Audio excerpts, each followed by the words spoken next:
What the fuck is that? Oh, I've never found this before. Oh.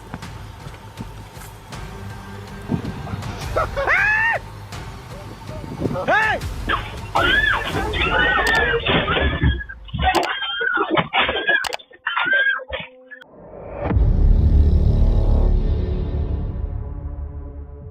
A quiet night turns into screams outside a tent, and a path of markers leads to something hidden deep in the woods. Nothing is confirmed, but nothing feels normal. So I also just when realized my it microphone happens settings to were you, off. what would you So do? it might sound a little... This disturbing footage was recorded by a man spending the night alone in a mountain forest. He was an experienced camper who had gone through many nights outdoors without issues and normally slept without difficulty. This night was different. He woke up multiple times to loud noises coming from the nearby bushes. The sounds were intense and unsettling, almost like someone screaming in pain. Startled, he pointed his flashlight outside the tent but saw nothing. The darkness made it hard to see clearly. He eventually lay down again, hoping the noises would stop. Not long after, he heard a low humming sound outside the tent. That was when he picked up his night vision camera and began recording. What it showed deeply unsettled him.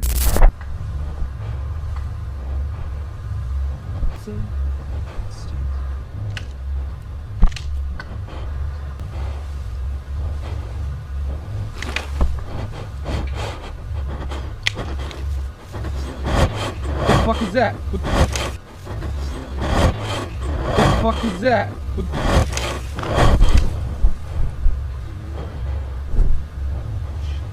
It remains unknown what the man did after or whether he chose to leave the area. The footage ends without any clear explanation. After it spread across the internet, people began to debate what they were seeing. Some claimed the video was staged, pointing out that it appears to come from an obscure 2011 found footage horror film called Evidence of the Sasquatch. Others believed it could be connected to a missing person case from years ago. Either way, the footage continues to leave a lasting impression on those who watch it. What do you think about this video? On March 4th, 2026, the YouTube channel Johnny Paranormal uploaded a video documenting a search that left even longtime viewers unsettled. The creator Johnny regularly explores remote locations, but even for him, this place seemed to carry a different kind of presence. The video opens with him walking along a rugged trail near the edge of the Badlands, explaining that he had been searching the nearby forest for hours.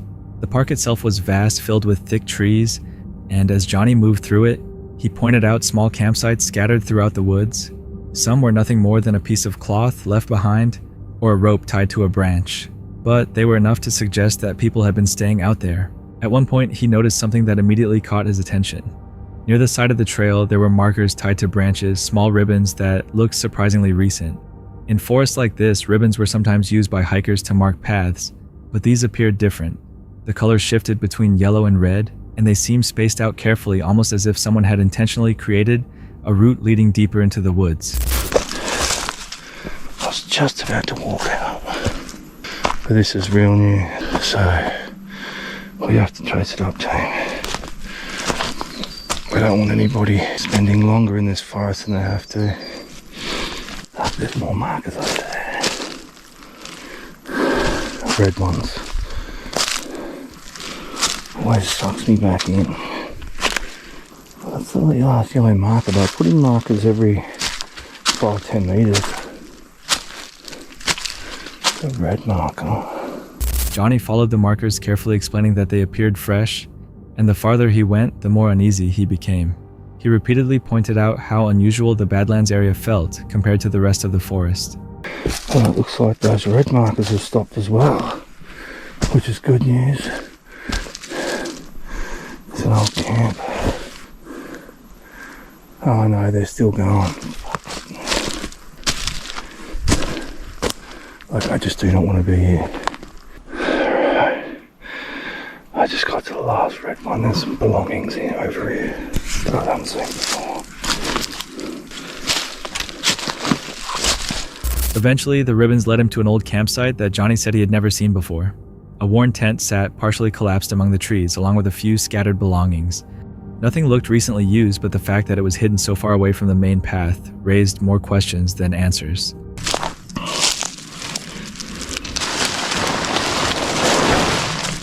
I've never found this before.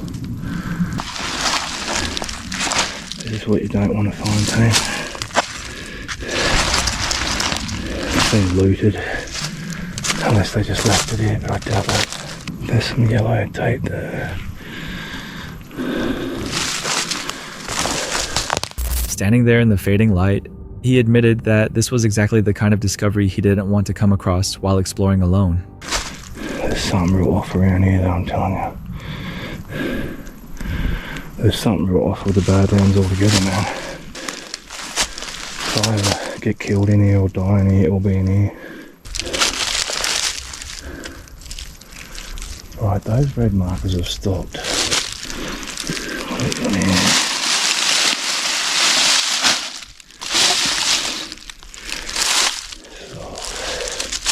After briefly checking the surroundings, he decided it was safer not to go any deeper into the Badlands that day. Instead, he began heading back toward the main trail, carefully following his own markers to avoid getting lost in the dense forest.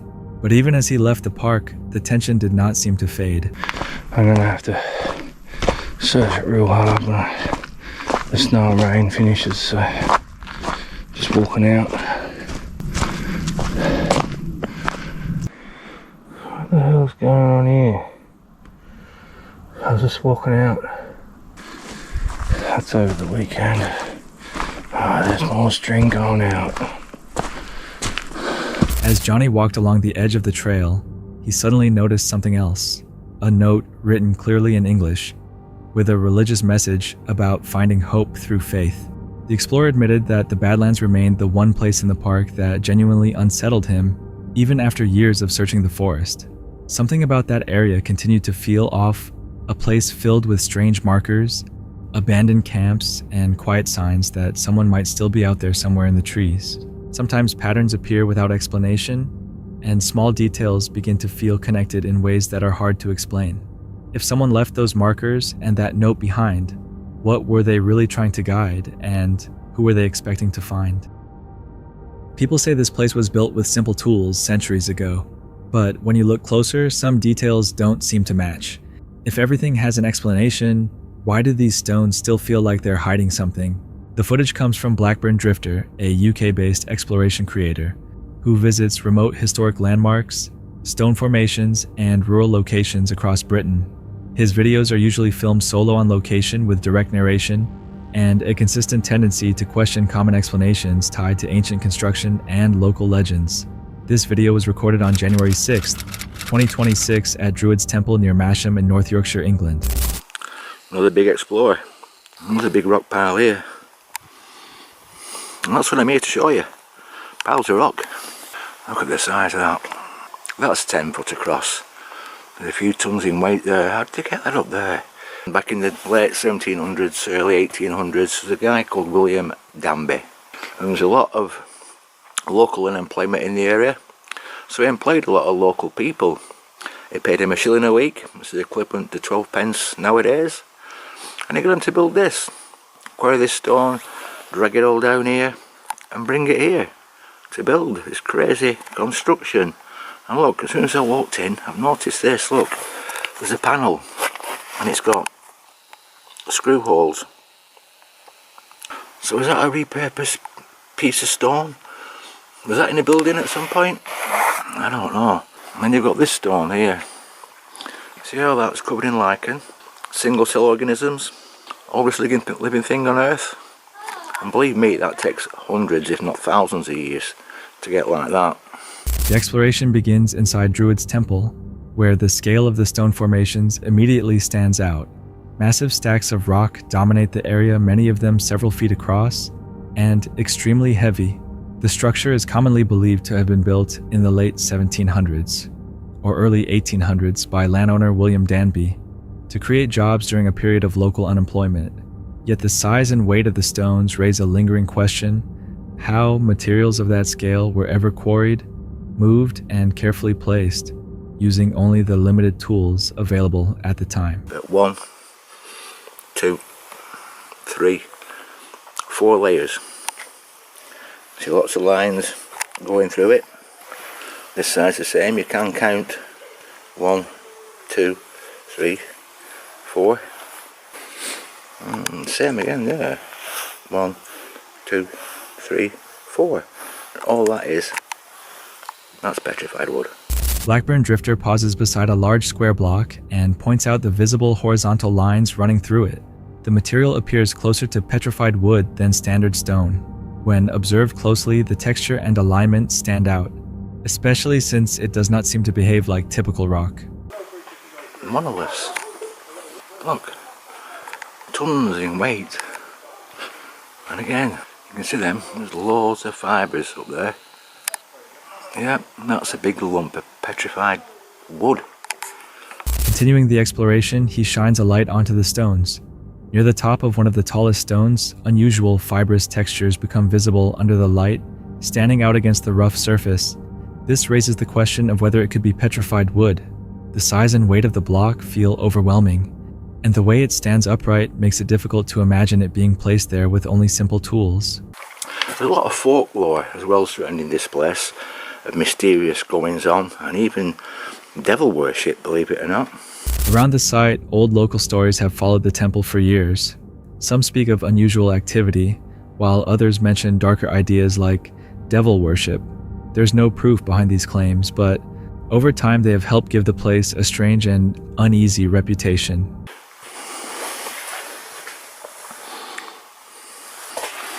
There's massive flat slabs of stone there. Massive. And this crazy wall. He then enters a small cave-like chamber at the back of the structure, where flat stone slabs form the walls and a low ceiling. The space feels enclosed with only a narrow beam of light, revealing its shape. Nothing unusual happens inside, yet the weight of the stone and the confined layout create a quiet sense of discomfort. Unable to ignore the growing unease, he decides to end the exploration early. The visit ends without any clear answers, leaving behind a simple question about how Druids Temple was really built, and whether the common explanation fully accounts for it. Sometimes when details don't fully align, even simple structures can feel more complex than they seem. If everything here was built exactly as believed, why do some parts still raise questions that are hard to ignore? The next unsettling footage comes from Outdoor Outlaws UK, a UK-based outdoor channel, focused on wilderness camping and survival challenges. It is April 6th, 2026 in the Peak District, England.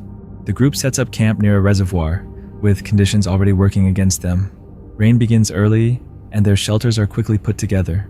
Water is filtered directly from the reservoir, highlighting how exposed and self-reliant their setup is. The environment is wide open, yet far from forgiving. Been through some creepy woods. Been hearing noises as well. We're in the middle of nowhere as well. Nearest road's miles away. What the f***, man? Little hobbit door there. Wow. Anybody in? Hello? God, yeah. Any hobbits in there? Oh, that's crazy. Ah, what the hell? We found a little shrine. So our people write their little messages to An old burial ground is eventually discovered. Weathered gravestones and worn details suggest it had been abandoned for a long time. The location itself does not present any direct threat, but it shifts the overall tone. The setting moves from something purely natural to something connected to history. It's a bowl, mate. What the hell is going on? Yeah, little cross on the roof. It's a fucking lovely engineered roof, that. Someone's took the time to build this. Yeah. I'm another 25-minute walk that was. Cross the bridge, get to the burial ground. Ooh. Some more ruins there. Looks massive. Look at this, man. Little tree, portway. Spooky. Just got to this burial ground. And our camp's just around the corner from this. Look at that metal one there. All that. Probably the people that lived at the hall. Yeah. Servants and butlers and things like that. Please respect this burial ground. They probably owned the hall, didn't they, where we're sleeping? Samuel Grimshaw. They continue moving through nearby ruins before making their way back to camp. As darkness deepens, navigation becomes slower and more deliberate. The decision to return is controlled, not rushed, but it reflects an awareness of the conditions around them. This moment is shaped entirely by the setting. Nothing specific occurs, but the environment steadily builds pressure through rain, rough terrain, and isolation with history layered over everything. Each factor on its own is manageable, but together they change how the place feels. In locations like this, it is not about what you see, but where you are and how long you remain there. Sometimes nothing obvious needs to happen for a place to feel wrong, especially when the surroundings and history begin to overlap in subtle ways.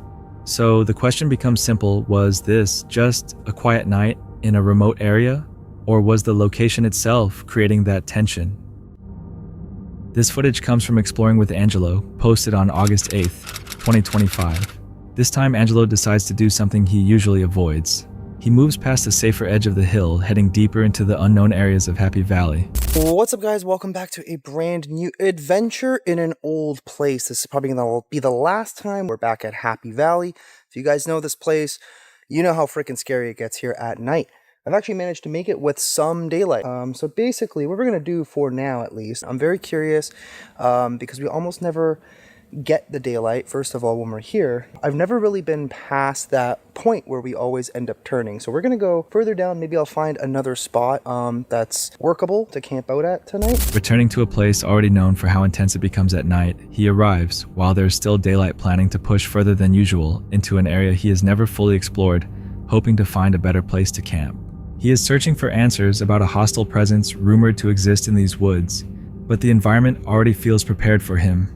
As he reaches the point where he normally turns back, he chooses to continue forward into unfamiliar ground. Well, we made it as far as here. This is where we usually turn into. I think it makes more sense to just keep going in there and investigate, see what the heck is there. Well, not really investigate, but explore it. That was like a whistle or something. What the hell? But it sounded like, it literally sounded almost like a referee whistle. Strange. Okay, now I'm hearing people. I don't know if there's hikers right now. Normally where I park, if there is somebody hiking, you would see other cars there, but there's none. It doesn't matter. Let's keep going. I swear I keep hearing like people down there, but I don't see anybody. Soon after, a sharp, unnatural whistle cuts through the silence. The sound feels deliberate, out of place, and difficult to explain. Moments later, he begins hearing what sounds like people somewhere in the distance, even though there are no cars or signs of other hikers nearby. The area appears empty, yet the sounds continue. Despite checking his surroundings, he finds no one. The isolation becomes more noticeable as the strange noises continue without any visible source. Then a sudden scream echoes through the forest, clearly human calling for help, before fading away into the distance. We're gonna continue on this crazy freaking Okay, that was a person. That was 100% a person. They just screamed.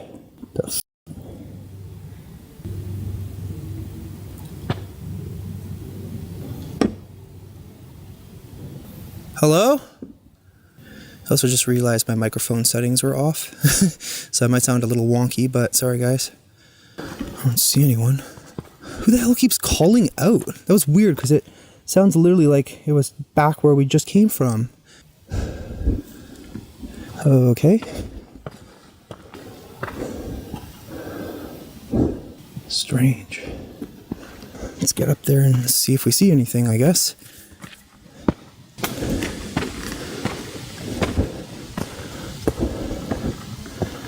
The sound is unmistakable, yet no one can be seen. He attempts to locate the source, but the forest offers nothing in return. The environment begins to feel deceptive, as if something is creating sounds to draw him deeper inside. Seeking clarity, he turns on a spirit box. The static produces fragmented responses, including a reference to a long presence and a direct warning. The information suggests a connection to the past, aligning with the area's history. I think we will keep moving towards our usual... The f*** was that? The heck?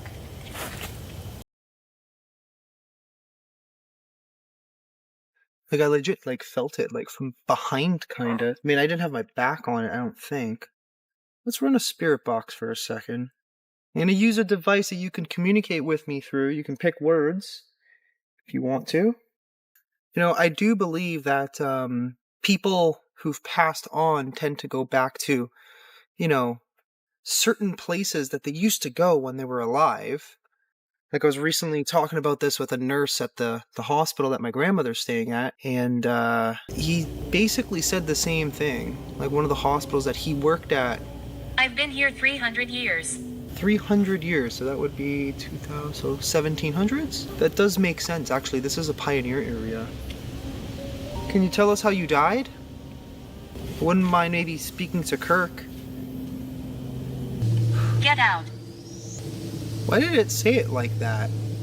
As he continues forward, the atmosphere shifts again, becoming heavier and more hostile. A sudden pressure forms around his head, growing stronger the deeper he moves. The sensation feels physical, like something is actively pushing against him. At the same time, a loud impact is heard directly behind him, close enough to suggest something unseen is following his movements. The tension rises quickly, making it difficult to continue further. The feeling becomes overwhelming, as if an invisible barrier is preventing him from going any deeper. I don't know why the vibe switches from heavy and anxious back that way. I don't even know how to describe it. Like, dangerous. Like, it feels, like, I kid you not, it feels like there's almost like a barrier. Like something is stopping me or trying to stop me. That I heard something. But yeah, something feels like it's trying to stop me from going further.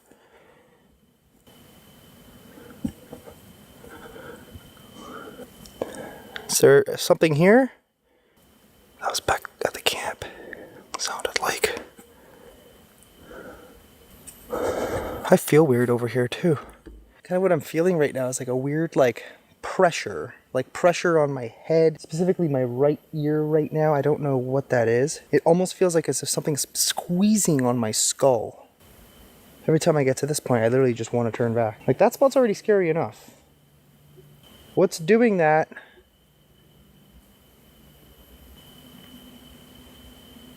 Alright, screw it, let's go back.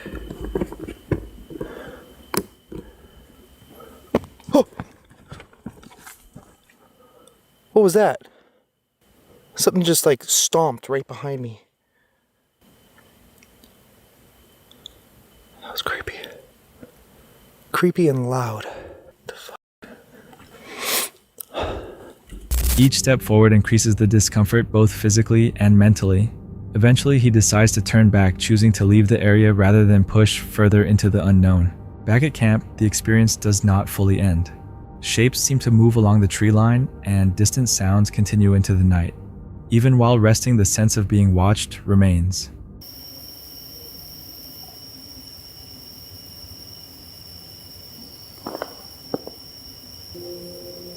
What was that noise?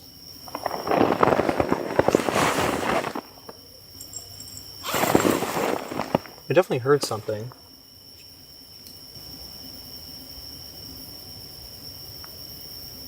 By 4 a.m., Angelo decides to leave the area entirely, putting distance between himself and whatever may have been present in Happy Valley. Sometimes the mind can fill in the gaps when you're alone in a place like this, especially when sounds and pressure build over time.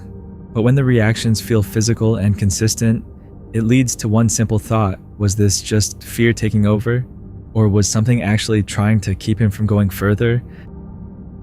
A trained circus bear suddenly turns in the middle of a performance, and within seconds, something feels wrong. In the city of Olonets, in the Republic of Karelia, Russia, a traveling circus act quickly shifted into chaos right in front of the audience.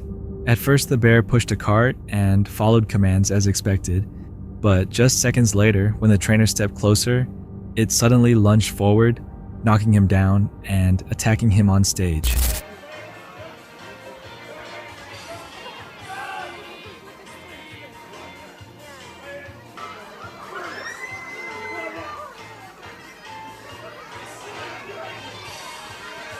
What made it even more concerning was that there were no barriers separating the audience from the performance area. Yet, in those first moments, many people still thought it was part of the act. It wasn't until the bear lost control and began moving around the stage that screams broke out. Staff quickly stepped in to restrain the animal, but despite being muzzled, the trainer was still injured. Wild animals can react unpredictably, even when trained, especially under stress. So, what do you think could have triggered that moment? Following a set of fresh tracks, a man came across a lone wolf near a river and chose to begin a pursuit. The video capturing the entire sequence quickly gained attention after being posted, but it also sparked mixed reactions from viewers. Many believe the wolf already looked exhausted and showed no signs of aggression, while the man continued the chase, leading some to describe the act as harsh and question the real intention behind the hunt.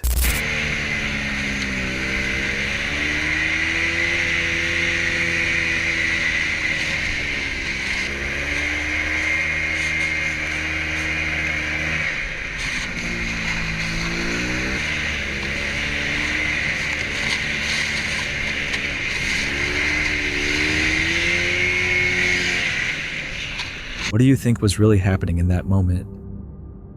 In May 2021, a wolf den was discovered inside an expanded red fox burrow. 6 wolf pups, only about 10 to 12 days old, were lying deep within a chamber roughly 1.5 meters below the surface.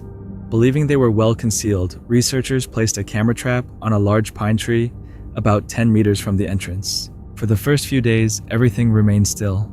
Then, a brown bear came across the den. At first it began digging slowly, then more aggressively. Just outside the frame, the parent wolves were already nearby. They understood what was happening and could hear it, but they didn't move closer. On one side stood an adult brown bear, strong enough to tear the entire den apart, and on the other were just 2 wolves. The imbalance was clear. The destruction lasted nearly half an hour, long enough for everything inside to be completely destroyed. When the bear finally left, the silence returned, but it was no longer the same. In the nights that followed, the wolves came back to the site, digging and searching through what remained of the den looking for their young. It is likely the pups were killed and may have been eaten by the bear.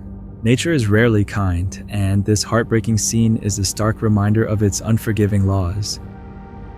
A disturbing video is quickly spreading and drawing widespread attention across social media. In a snowy setting, a wolf lies still as a group of hunters approaches. The sign suggests the animal has been injured and everything appears to be over. One man steps closer and nudges the animal to check it, and in that exact moment, the situation suddenly shifts. Bugün bu necesi 4'ü mü? 4. fevral günü 2018 yılında kaskar attık. Hadi. Satayım hadi video.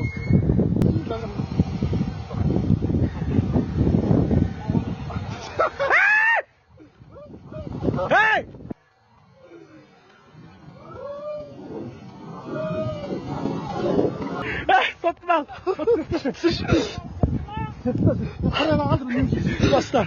Everything pauses, leaving behind an uncertain outcome.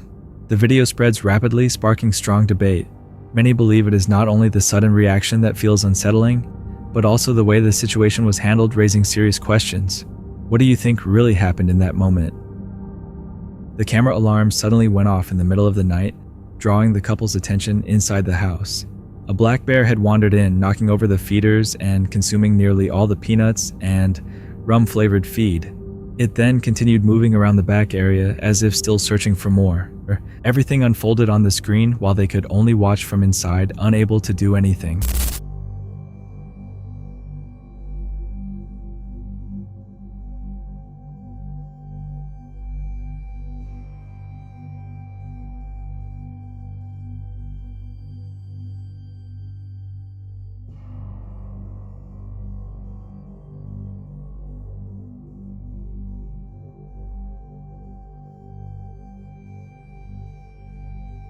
They decided to wait before putting the feeders back up, not because they were damaged, but because whatever had just passed through could return at any moment. Animals like this can remember food sources and come back again, so what would you do in that situation? At a market in the state of Bihar, India, a stray buffalo suddenly charged into a crowded shopping area, throwing everything into chaos.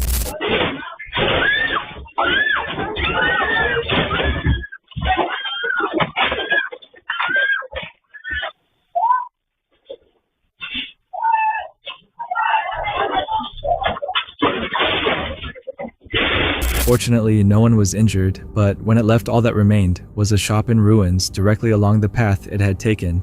Animals can react suddenly under pressure, so what do you think caused it? That's it for tonight. Which moment creep? Drop it in the comments. Have your own story, share it with us, and stay tuned. The next one is even darker.